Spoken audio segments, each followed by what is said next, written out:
Olá, amigos e amigas.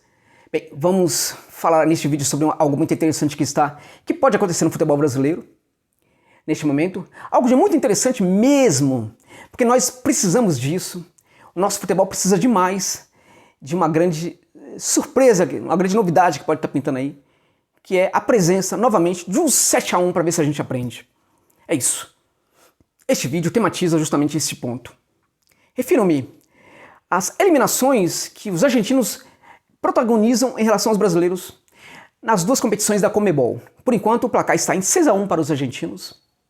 Pode virar 7-1. É muito provável que aconteça.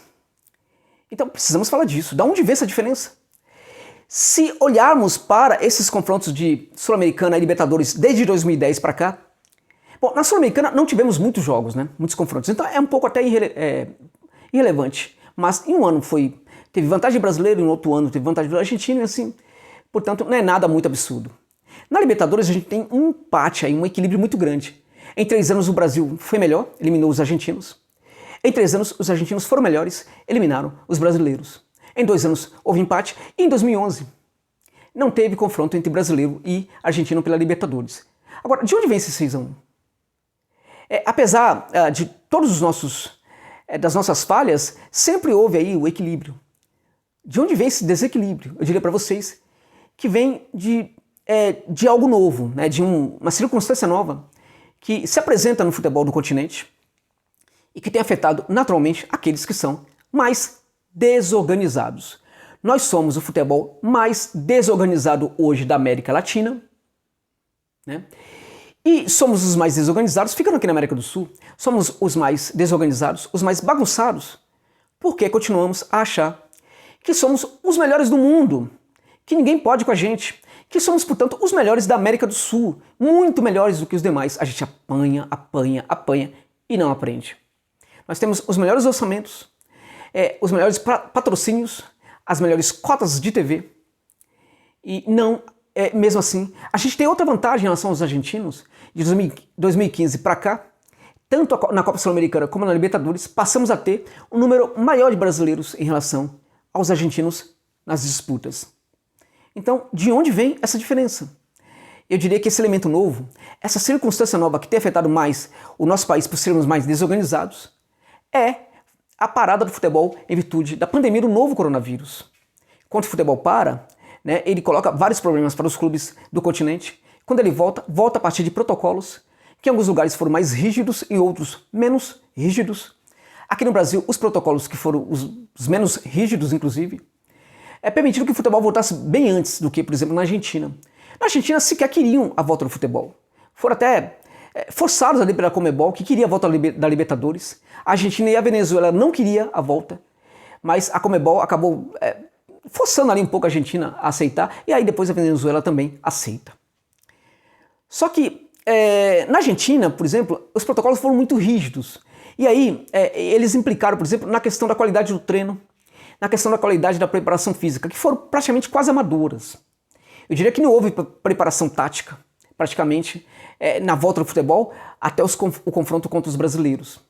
Então, se a gente pensar o confronto, por exemplo, o confronto vital ali, né, simbólico, River e São Paulo, a gente tem ali algo interessante, que mostra o que o elemento novo faz com um país mais desorganizado em relação ao outro, que é um pouco mais organizado em termos de futebol. A gente via dentro de campo a equipe do River jogando muita bola contra o São Paulo, e ninguém entendia de onde vinha aquilo. O Gallardo não teve tempo de preparar a sua equipe. Ele não conseguiu preparar taticamente a sua equipe, ele sequer podia ficar perto dos seus jogadores. Não estou falando de 1,5 metro, estou falando de muito mais. Mas dentro de campo a gente via jogadores do River jogando por memória, se deslocando dentro de campo, abrindo espaço, gerando espaço. Tudo por memória. De onde vinha aquilo? Se o técnico não teve tempo de preparar estrategicamente sua equipe, coletivamente, taticamente, aquilo vinha do trabalho do Gallardo, que é um trabalho muito consistente e que ficou na memória dos seus jogadores. Assim como o trabalho de outros técnicos argentinos também. Então, aqui no Brasil, a gente tem nesse caso, a gente tem problemas. Por quê? Porque primeiro que há técnicos mudando de clubes o tempo inteiro, e mesmo aqueles que ficam nos seus clubes tampouco significam alguma coisa. Exemplo, Luxemburgo no Palmeiras. Exemplo, o Diniz, nesse caso, também é exemplo no caso do São Paulo. Até porque o Diniz, que hoje parece que tem apresentado aí um bom trabalho no São Paulo, o próprio trabalho do Diniz era tão inconsistente que ele precisou mudar. Os dirigentes tricolores chamaram o Diniz para uma espécie de bronca, né? Exigiram mudanças. Então a equipe mudou e foi a partir daí, inclusive, que a equipe evoluiu. Ou seja, o trabalho não era consistente e por não ser consistente, ele precisou mudar. Então, os jogadores precisaram entender de novo, entender uma outra forma de jogar a equipe. A equipe do River jogava da mesma forma. Então os jogadores entraram em campo já sabiam o que fazer de memória, já sabiam onde estava o seu companheiro, enfim, já sabia que poderia jogar bola naquele lugar que o jogador já estava ali. Este é um ponto. Outro ponto é o seguinte, de onde veio aquela condição física dos jogadores do River, depois dos jogadores do Lanús e de outros também? De onde vinha aquilo?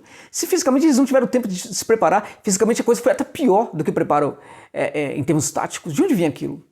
Certamente aquilo veio da preparação de cada jogador das suas casas enquanto ficaram parados sem jogar futebol. E esse profissionalismo não vem só do jogador ser mais profissional, mas também porque o clube cobra do jogador uma atitude mais profissional. Certamente que esse jogador teve receio de voltar para o seu clube mal fisicamente, porque poderia perder espaço, poderia levar uma bronca inclusive do seu clube, porque eles bloqueiam mesmo os seus jogadores, dão bronca quando eles não são tão profissionais. Então é muito provável que seja isso. Então, a gente teve também um outro elemento, esse elemento também mostra, que aqui no Brasil, né, jogadores voltaram de qualquer jeito. Um outro elemento que mostra essa questão é que aqui no Brasil, depois da volta do futebol, teve muito mais casos de contaminação, de infecção de jogadores pela Covid, do que na Argentina. Mas muita gente a mais. De onde vem isso? Vem do profissionalismo dos seus jogadores também, mas também dos dirigentes. Aqui no Brasil teve dirigente permitindo festa, fechando os olhos para festas. O São Paulo, por exemplo, contra o Fortaleza, um pouco antes daquele confronto pela Copa do Brasil, os jogadores do São Paulo fizeram um churrasco, todo mundo sem máscara, numa boa ali, tal, família e tal. Muita gente poderia se contaminar naquele churrasco. Talvez até alguns o tenham se contaminado. No caso do Atlético Mineiro, aí falando do Campeonato Brasileiro, os dirigentes inclusive participaram, participaram de uma festinha. É assim que a coisa funciona para os nossos dirigentes, não todos naturalmente. Mas então, se o jogador não é profissional, o dirigente tampouco é. Na Argentina tivemos poucos casos de Covid e inclusive alguns clubes, né, reforçaram as regras de que os jogadores não poderiam participar de aglomerações. Teve um outro caso severamente punida, caso de jogadores que foram muito punidos, mas muito pouco perto do brasileiro. Isso mostra também o quanto somos desorganizados em relação aos argentinos. Então a Covid, claro, que vai afetar muito mais esse país que é muito menos organizado. Então, de onde vem a vitória dos argentinos, esse 6-1? Bom, vem da vitória do União Santa Fé, que eliminou o Atlético Mineiro, Lanús, que eliminou o São Paulo, Defensa e Justiça, que eliminou o Vasco, Independiente, que eliminou o Fortaleza um pouco mais atrás. Infelizmente não ficamos no 0 por causa do Bahia, que eliminou, com muitos méritos, o União Santa Fé. Bom, e o que fica agora daqui para frente? Daqui para frente a gente vai ter, na Sul-Americana, o Bahia, olha, o Defensa e Justiça é um time interessante, melhor que o União. Mas se o Bahia passar pelo Defensa, o Bahia pode chegar perfeitamente na final. Porque esse lado da chave que já era mais tranquilo, ficou ainda mais fácil com a eliminação do União La Calera do Chile, que estava jogando muita bola. Saiu da competição jogando muita bola. Um pouco por falta de sorte, um pouco por incompetência dos seus jogadores, que não conseguiram bater as penalidades de uma forma mais interessante e foram eliminados nos pênaltis para o Júnior Barranquilla, que é uma bagunça, um clube extremamente bagunçado. Olha, o Bahia corre risco de chegar na final, porque não, se caso passe pelo Defensa. E aí, pode até sonhar com a conquista da Sul-Americana, já pensou que coisa maravilhosa? Seria um prêmio, pelo menos para esses dirigentes do Bahia, que erram muito no futebol, mas que têm uma boa mentalidade. E não somente por isso, né? A torcida baiana merece isso. Na Libertadores, o único confronto entre argentinos, no caso, e brasileiros, pode acontecer na semifinal entre River, caso o River passe pelo Nacional, e Palmeiras, caso o Palmeiras passe, pelo seu adversário, que é o Libertad. Os dirigentes do Libertad fizeram meia-culpa em relação ao que foi o trabalho que eles tiveram na primeira fase, na fase de grupos. Esse meia-culpa entrou em campo contra o Jorge Wilstermann da Bolívia, e o Libertad conseguiu eliminar a equipe boliviana. Então o Palmeiras tem um adversário aí que é interessante, mas o Palmeiras é favorito contra esse time. A meu ver, o River é favorito contra o Nacional. E se os dois se depararem na semifinal, acho que é 50% de chance para um e para outro. As duas equipes hoje jogam futebol muito consistente, são equipes muito interessantes. Agora, é muito natural, é muito normal. Vai ser muito normal se o River eliminar o Palmeiras. Agora, se isso acontecer, muitos oportunistas vão entrar dentro de campo, vão aparecer aí na cena, né, nas mídias, para falar mais ou menos aquela frase, né? Tá vendo? Bastou o Palmeiras enfrentar uma equipe mais forte, mais competitiva, para ser eliminada, para ser derrotada por essa equipe mais forte. Infelizmente, poderemos ouvir isso desses oportunistas, desses jornalistas que não acompanham o que está acontecendo dentro de campo, ou por esses falsos jornalistas. Enfim, há bons profissionais no jornalismo, há profissionais que não são tão bons assim, né? Há esses oportunistas. Muitos deles são esses profissionais que não são tão bons assim, que são, inclusive, alguns que, para mim, são falsos jornalistas. Jornalista que coloca a mentira no lugar da verdade, para mim, não é jornalista, é o falso jornalista. Há muitos deles hoje nas mídias. Então, até por isso, vou torcer muito para o Palmeiras, caso enfrente o River na semifinal, que passe pelo River para não precisar presenciar essa demagogia. Agora, o mais importante, no caso aí, é que se de fato o Boca conseguir eliminar o Inter, né? Lá em Buenos Aires da Libertadores, teremos ao final dos 16 avos da Copa Sul-Americana e ao final das oitavas de final da Libertadores, vamos ter um cenário de 7-1 para os argentinos nas eliminações, nos confrontos contra os brasileiros. 7-1 de argentinos eliminando os brasileiros. Ou seja, já tivemos o 7-1 no caso da Alemanha contra o Brasil. Agora vamos ter 7-1 da Argentina contra o Brasil, contra os nossos clubes. E é bem feito. Nós merecemos. Sabe por quê, gente?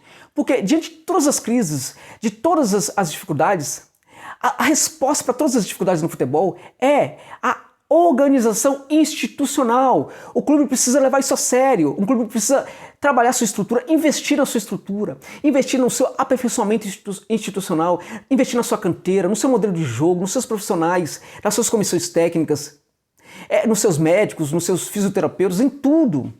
Precisa trabalhar o futebol, pensar o futebol de uma forma muito mais profissional, reestruturar o clube.